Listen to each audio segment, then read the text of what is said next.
warahmatullahi wabarakatuh. Alhamdulillahi rabbil alamin, wa bihi nasta'inu ala umurid dunya waddin, wassalatu wassalamu ala ashrafil anbiya'i wal mursalin wa ala alihi wa ashabihi ajma'in. Ashhadu an la ilaha illallahul malikul haqqul mubin, wa ashhadu anna Muhammadar Rasulullah shadiqul wa'dil amin. Allahumma salli wa sallim wa barik ala Muhammad wa ala alihi wa ashabihi wa man tabi'ahum bi ihsanin ila yaumil qiyamah. Wa qala Allah ta'ala fi kitabihil karim, bismillahirrahmanirrahim, ya ayyuhalladzina amanu taqullaha haqqa tuqatih wa la tamutunna illa wa antum muslimun. Al-ayah wa ba'du. Saudara-saudaraku jamaah salat subuh rahimakumullah, ucapan syukur yang senantiasa kita panjatkan kehadirat Allah Subhanahu wa taala sesungguhnya tidak terlalu berlebihan, karena sungguh tidak sebanding antara ucapan itu dengan nikmat yang Allah limpahkan kepada kita. Karena itulah wajar apabila setiap saat kita selalu dianjurkan untuk senantiasa bersyukur kehadirat Allah Subhanahu wa taala. Termasuk pagi ini kita bersyukur Allah masih berkenan memberikan kita kesempatan untuk beribadah berbekal. Terlebih lagi suasana ibadah yang sangat Allah muliakan, yaitu salat subuh berjamaah. Mudah-mudahan kita termasuk orang-orang yang pandai mensyukuri nikmat Allah. Amin. Salawat dan salam Allah tetapkan atas baginda Rasulullah Muhammad sallallahu alaihi wasallam, kepada keluarga, para sahabat, dan kita sekalian selaku umatnya, baik umat di awal maupun di akhir zaman. Mudah-mudahan kelak kita mendapatkan syafaat beliau di yaumul qiyamah. Amin ya rabbal alamin. Saudaraku yang dirahmati Allah, suasana Ramadan sudah sangat terasa di Ahad atau di hari-hari terakhir ini. Dan dari sekian misi terpenting daripada hadirnya bulan suci Ramadan adalah kesempatan yang Allah berikan kepada hamba-hambanya, terutama orang-orang yang beriman, untuk bisa menghidupkan hatinya. Jadi kalau boleh kita ilustrasikan, hati manusia itu seperti hamparan tanah yang gersang, yang cadas, yang tidak bisa tumbuh di atasnya rumput-rumput, tanaman-tanaman. Yang ada hanyalah situasi yang sangat panas, penuh dengan kegersangan. Kemudian suatu ketika tanah yang tandus dan penuh cadas itu Allah turunkan air hujan, sehingga bisalah tumbuh sekalipun tidak sangat subur, tetapi mulai tampak redup, tampak sejuk suasana itu. Bahkan ada juga yang kemudian di antara tanah-tanah itu yang menumbuhkan tanaman-tanaman yang berfaedah, bermanfaat. Barangkali itulah ilustrasi sederhana tentang bagaimana filosofi Ramadan itu turun di tengah manusia, yaitu dalam rangka menghidupkan hati yang mati. 11 bulan Allah biarkan hati kita itu barangkali tidak terarah, tidak terdidik. Kita ikuti harapan-harapan, syahwat dan sebagainya. Allah sayang kepada kita, kemudian Allah ingatkan dalam stasiun Ramadan agar kita bisa kembali menghidupkan suasana hati kita, mengembalikan habitat hidup kita kepada lingkungan yang benar. Lihatlah bagaimana ketika ikan kita keluarkan dari airnya, dia akan menggelepar, dia akan berontak karena dia keluar dari habitatnya. Tapi ketika ikan itu kita pungut kembali, kemudian kita taruh, kita masukkan ke dalam air, dia akan begitu nyaman, bisa menikmati kehidupannya, dia bisa bermain sesuai dengan keinginannya. Itulah suasana Ramadan, sekali lagi suasana untuk menghidupkan hati. Maka merugilah orang-orang yang ketika Ramadan datang hatinya mati. Allah sudah turunkan kebaikan, tetapi orang itu hatinya masih mati.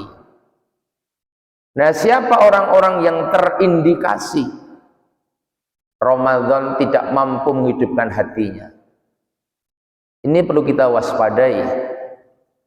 Dari berbagai macam pandangan para ulama, para ahli ilmu, bahkan di kalangan kaum sufi, ada 7 yang menyebabkan hati manusia menjadi mati walaupun dia hidup di bulan Ramadan. Saya ulangi, ada 7 perbuatan, 7 sifat yang menyebabkan hati seseorang mati meskipun dia hidup di bulan suci Ramadan. Apa yang pertama? Yaitu ketika manusia berani meninggalkan sholat. Tarkus sholat. Saudaraku sekalian yang dirahmati Allah, sudah menjadi maklum bagi kita semua bahwa sholat itu ibadah terbesar bagi seorang muslim yang beriman. Sholat itu merupakan satu amalan yang menyebabkan hati yang rusak bisa menjadi benar. Hati yang kering bisa menjadi subur kembali. Itu sholat. Banyak argumen, banyak alasan yang disampaikan Al-Quran maupun Sunnah tentang bahayanya orang meninggalkan sholat. Termasuk di sana dijelaskan tentang hikmah kebaikan yang bakal didapatkan bagi orang yang menjaga waktu sholat. Itu sebabnya mengapa seorang muslim dalam 24 jam harus mampu menjaga sholatnya. Terlebih lagi bulan suci Ramadan. Kita bukan berarti menganggap diri kita sudah sempurna, jauh dari sempurna kita ini, walaupun kita sudah mendirikan sholat. Tapi yang perlu kita perhatikan, di bulan Ramadan yang akan datang, mari lebih kita pertajam sholat kita. Saya selalu katakan, janganlah kita disibukkan dengan persoalan-persoalan fikih yang kadang menguras hati logika kita, sehingga kelihatan kehilangan ruh daripada sholat itu. Mari kita meningkat menjadi orang yang bisa mengambil saripati ketimbang mengambil kulit. Misalnya, tak perlu lagi kita memperdebatkan, misalnya ini dalam sholat tarawih antara 11 atau 23. Coba kita tutup ruang yang akan membuka ketidaknyamanan hati kita. Kita coba menanamkan rasa nyaman walaupun tidak harus sama. Ya. Ini perlu dilatih seperti ini, sehingga pikiran kita tidak akan rusak, tidak akan keluar dari fungsi daripada sholat. Besok misalnya di masjid ini ada 11, nikmati. Ada 23, nikmati. Bahkan mungkin ada yang mengajukan 39, karena ada juga. Tidak usahlah ribut. Ya. Tidak usah ribut. Silahkan mana yang membuat kita menjadi lebih nyaman. Yang nyaman 11, kerjakan 11. Yang nyaman 23, kerjakan 23 tanpa perlu ada kecurigaan. Sebab kita tidak lagi membutuhkan kecurigaan, tapi kita ingin membuktikan bahwa sholat mampu menghidupkan hati kita yang mati. Generasi kita sekarang harus dirubah dari generasi yang sebelumnya, yang kadang kita sholat tetapi sentimen terhadap ibadah sholat itu sendiri. Ini ya ikhwah. Jadi ketika seseorang sudah tarkus sholat, pastikan hati itu mesti mati. Maka penting bagi kita semua mengajak ikhwah kita yang lain, tetangga jiran. Ya kalaupun toh di luar Ramadan tidak sanggup mendirikan secara tertib, yuk di bulan yang agung ini kita seru, kita ajak. Bahkan ada satu cita-cita bagaimana kita yang tinggal di satu komplek ini, kecuali yang non muslim ya, bisa betul-betul memakmurkan masjid kita. Demi Allah, ketika satu lingkungan sudah menjaga sholat, artinya orang-orang di situ hatinya hidup dan tidak mati. Ini yang pertama yang menyebabkan hati manusia mati, yaitu tarkus shalah, meninggalkan sholat. Kemudian yang kedua, perbuatan yang kadang-kadang tidak kita sadari, padahal ini ada di bulan Ramadan, yang menyebabkan hati orang itu mati. Apa itu? Yaitu ketika seseorang merasa senang walaupun setiap hari dia melakukan dosa. Orang merasa senang, merasa nyaman, merasa tidak bermasalah ketika melakukan perbuatan dosa, sekecil apapun. Allah Subhanahu wa taala di dalam surat Al-Mutaffifin, salah satu surat dalam diritan surat atau juz 30, A'udzu billahi minasyaitonir rajim. Kalla bal rana ala qulubihim ma kanu yaksibun. Sering dibaca oleh sebagian para imam. Apa kata Allah? Sekali-kali tidak. Demikian ketika manusia selalu atau seseorang melakukan dosa yang selalu mereka lakukan, maka tidak memandang atau kata menutup hati mereka. Jadi dosa-dosa kecil maupun besar apalagi itu kalau terus diproduksi ternyata akan bisa menutup hati. Kalla bal rana ala qulubihim ma kanu yaksibun. Maka bulan Ramadan hadir untuk kita memperbanyak istighfar.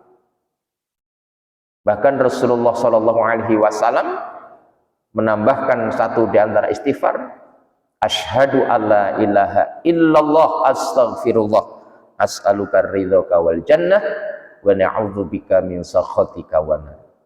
Allahumma innaka afuwun tuhibbul afwa fa'fu anni. Dan doa ini boleh dibaca meskipun tidak selesai sholat tarawih. Kemudian yang ketiga ya saudaraku, apa yang menyebabkan hati manusia mati walaupun dia hidup di bulan Ramadan? Yaitu ketika seseorang jauh dari Al-Quran. Sering kita dengarkan nasihat bahwa salah satu keunggulan bulan suci Ramadan, bahkan kemarin disinggung dalam kultum, Syahrul Ramadan alladzi unzila fihi al-Qur'an hudan linas wa bayyinat minal huda wal furqan. Orang yang tidak pernah menyentuh Al-Quran dalam pengertian membaca, mentadaburi, menyimpan atau menghafal, kemudian tidak menta'amul, mempraktekkan, dia kering ya ikhwah. Maka pastikan setiap hari walau satu ayat kita pegang Quran itu kita baca. Terlebih Ramadan nanti. Mari besok kita berfastabiqul khairat untuk berinteraksi dengan Al-Quran, untuk menghidupkan hati kita. Sekarang silahkan Anda bikin testimoni. Kalau ada orang tidak pernah bersentuhan dengan Al-Quran, tidak pernah membacanya, tidak pernah mentadaburinya, meskipun dia sudah beribadah, rata-rata hatinya masih keras. Karena sesungguhnya Quran itu obat penggempur yang paling mustajab terhadap kekerasan hati. Tapi lihatlah sekeras-keras orang ketika dia biasa berinteraksi dengan Al-Quran, dia akan punya kelembutan. Barangkali inilah yang Allah panggil, afala yatadabbarunal Quran. Apakah kalian tidak mentadaburi Al-Quran itu? Apakah kalian tidak memikirkan bahwa Al-Quran itu adalah sesuatu obat asyifa yang bisa menyembuhkan kekerasan hati? Maka sungguh merugi kalau ada orang hidup sesaat ini tidak bisa membaca Al-Quran. Dan itulah ikhtiar kita di masjid ini ya ikhwah. Dengan segala daya kemampuan kita coba untuk bisa memahami tentang membaca Al-Quran dengan kegiatan tahsin Quran itu. Ini bukan untuk sombong-sombongan, justru kesadaran diri kita untuk terus bagaimana membacakan dengan benar. Karena itu nanti ketika Ramadan ada program tahsin, saya mengajak menghimbau kepada saudara sekalian, mari kita bersama lillah karena Allah, dan kita perangi kebodohan itu. Tidak perlu kita gengsi, tidak perlu kita sungkan, karena itu semua adalah untuk kebaikan kita semua. Kemudian yang keempat, siapa orang-orang yang hatinya bisa menjadi mati?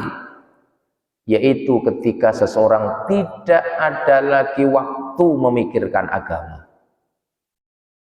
Sekarang kita harus jujur, berapa porsi di otak kita ini ketika memikirkan agama dan bukan agama. Ada orang bilang urusan agama, urusan para ustadz, para ulama, salah. Saya katakan salah. Urusan agama, urusan setiap pribadi muslim yang beriman.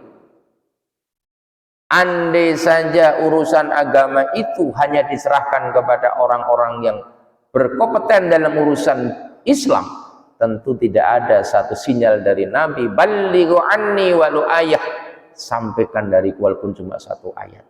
Berarti setiap kita, sekalipun tidak secara disiplin ilmu mempelajari agama, kita juga harus bicara tentang agama dimanapun kita berada, tentu sesuai dengan kadar kemampuan kita masing-masing.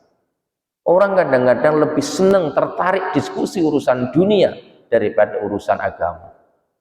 Padahal sesungguhnya dunia itu kita kejar untuk menyelamatkan agama, bukan kita mengejar dunia sampai mengorbankan urusan agama. Ada orang bikin musyawarah rapat bicara dunia, waktu sholat tiba diabaikan. Ini kebalik, mestinya dia ngurusi dunia ini untuk menjaga agamanya biar benar, bukan untuk menelantarkan agamanya. Maka siapa-siapa yang hidupnya hanya ngurusi dunia sehingga agama tidak ia sentuh, itu tandanya hati itu mati. Kemudian yang kelima, ya ikhwah, siapa orang yang hatinya mati walaupun di bulan suci Ramadan? Yaitu orang yang hidupnya hanyalah membuat zon, dugaan-dugaan. Orang yang Ramadan datang tapi hatinya ditimbulkan keburukan, kebencian kepada sesamanya. Seperti yang beberapa waktu lalu kita sampaikan, di antara 6 yang bisa merusak amal, al-istighal bi'uyubil khalqi, yaitu Ramadan datang tetapi orang ini sibuk meneliti aib, cacat, kekurangan orang lain, sampai kemudian dia lupa meneliti, menguliti keburukan diri sendiri. Kita ini selalu diperintahkan hasibu anfusakum qabla an tuhasabu wazinuha qabla an tuzanu, hisablah dirimu sebelum kalian dihisab di hari penghisaban, dan timbanglah amalmu sebelum kalian berhadapan dengan yaumul mizan. Demi Allah, ini sebuah kepastian. Maka seorang Abu Bakar As-Siddiq, seorang Umar bin Khattab, apalagi Ali bin Abi Thalib, tidak jarang mereka meneteskan air mata ketika mengingat dosa-dosanya. Padahal orang-orang soleh itu, menurut pandangan kita, orang-orang yang hidupnya hampir sempurna, itu pun masih bisa menangis karena kesibukan mereka mengingat-ingat kesalahan diri sendiri, dan tidak ada ruang untuk selalu meneliti keburukan orang lain. Dan yang terakhir, ya ikhwah, siapa orang-orang yang hatinya mati walaupun dia hidup di bulan Ramadan? Ia orang yang tidak takut mati dan tidak takut akan siksa kubur. Ini juga menyebabkan hati menjadi mati. Orang yang menyepelekan kehidupan, orang yang meremehkan kematian, termasuk meremehkan tentang kehidupan di alam kubur.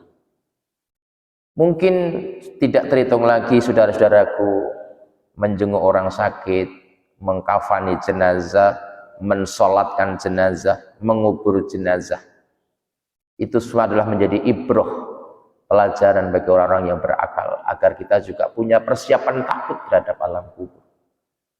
Kita ingat sebuah hadis, yattabi'ul mayyita salatah.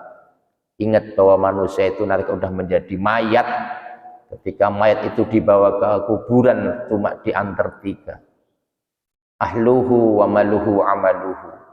Diantar hartanya, diantar saudaranya, diantar amalnya. Fayarju isnani wa yabqa wahidun. Dari 3 yang ngantar itu 2 pulang kembali ke rumah dan yang 1 menemani dengan setia. Apa itu yang pulang? Yarji'u amaluhu wa ahluhu. Hartanya dan saudaranya pulang balik ke rumah. Wa yabqa amaluhu, dan amalnya setia mendampingi dia. Begitu Rasulullah memberikan pengajaran pada kita. Maka kalau kita ingat hadis ini, tentu kita akan lebih fokus kepada persiapan-persiapan amal-amal soleh. Ramadan hadir sebagai sebuah tempat yang menawarkan kebaikan-kebaikan, dan serta yang bisa menggunakan momentum Ramadan itu, insya Allah qalbun taqiyun, hatinya akan subur, hatinya akan hidup. Lihatlah bagaimana kalau kita melihat sebuah taman, sebuah kebun yang di situ tanamannya tumbuh, tentu berbeda dengan melihat lahan yang penuh dengan kegersangan. Saudaraku, mudah-mudahan kultum pagi ini memberikan satu motivasi dan lebih mempersiapkan diri kita sebelum Ramadan datang yang tinggal beberapa hitungan hari ini. Mari kita saling menjaga hati, menjaga pikiran, menjaga tindakan, saling menolong untuk kekhusyuan ibadah Ramadan kita ini. Ketika ada yang salah, saling memaafkan, dan janganlah sekali-kali kita gunakan momentum terbesar ini dengan sesuatu yang tidak ada faedahnya. Semoga Allah menolong kita. Kita akhiri dengan doa kafaratul majlis. Subhanakallahumma wa bihamdika asyhadu an la ilaha illa anta astaghfiruka wa atubu ilaik. Billahi taufiq wal hidayah. Nasr minallah wa fadlun qarib wa basyiril mu'minin. Wassalamu alaikum warahmatullahi wabarakatuh.